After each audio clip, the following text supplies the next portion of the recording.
వీడు తెలివి తక్కువ వ్యక్తి, ఆవేశపరుడు అంటారు. ఆవేశం ఎవడుకుంటుంది? కడుపు మండి అన్యాయాన్ని చూస్తా ఉంటే ఆవేశం రాబోయే ఏముంటుంది? శాంతం ఉంటుందా? నవ్వు ఉంటుందా? చిరునవ్వు? శాంతంగా మాట్లాడతావా? మీరు వేల కోట్లు డబ్బులు దబ్బేసిన తర్వాత మీకు శాంతం అనొచ్చు. మాకు అలాంటి శాంతాలు, కడుపు మండుతుంది మాకు ఇక్కడ అన్యాయం చూస్తుంటే. మళ్ళీ అలాంటి పార్టీని, చుట్టుపక్కల ఉన్న పార్టీని అంతా కూర్చోబెట్టి ఎవరున్నారు? బయట పార్టీల నుంచి వచ్చినారు అందరూ. మళ్ళీ వాళ్లే ఆ పార్టీకి కులం అంట కట్టారు, ఇంకోటి అంట కట్టారు. చుట్టుపక్కల ఉందంతా మరి వాళ్లే మరి వారి కులం అంట కట్టారు.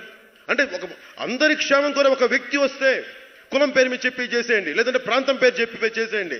నాకు అనిపించింది, నాకు ఇలాంటి పిచ్చి పనులు చేయబోయారు అందరూ. కాళ్ళు ఎరగొడతానని చెప్పారు ఒక్కొక్కరికి, పిచ్చి వేషాలు అయిపోయినా. అంటే మీరు పార్టీలు పెడితే కులాలు రావా, మేము పార్టీలు పెడితే కులాలు వస్తాయా? ఏం మాట్లాడుతున్నారు మీరు? ఏం పేకుతున్నారు మీరు? అంటే మీరెవరు మాట్లాడితే కులాలు రావు. ఇంకెవరన్నా పెట్టండి, దళితుల పార్టీలు పెట్టండి, దళిత పార్టీ అంటారు. ఇంకా వేరే కులాలు పెట్టండి, వాళ్ళ కులాల పార్టీలు అంటారు. అంటే మీరు పెడితే మటుకు కులాలు రావు, మేము పెడితే కులాలు వస్తాయి. ఏం న్యాయం ఇది? ఏం న్యాయం ఇది? నా దగ్గర వేల కోట్లు లేవు, ఛానల్స్ లేవు, నా దగ్గర డబ్బులు లేవు. కానీ ధైర్యం ఉంది, నిర్భయంగా పోరాటం చేయగలిగే సత్తా ఉంది మనకి.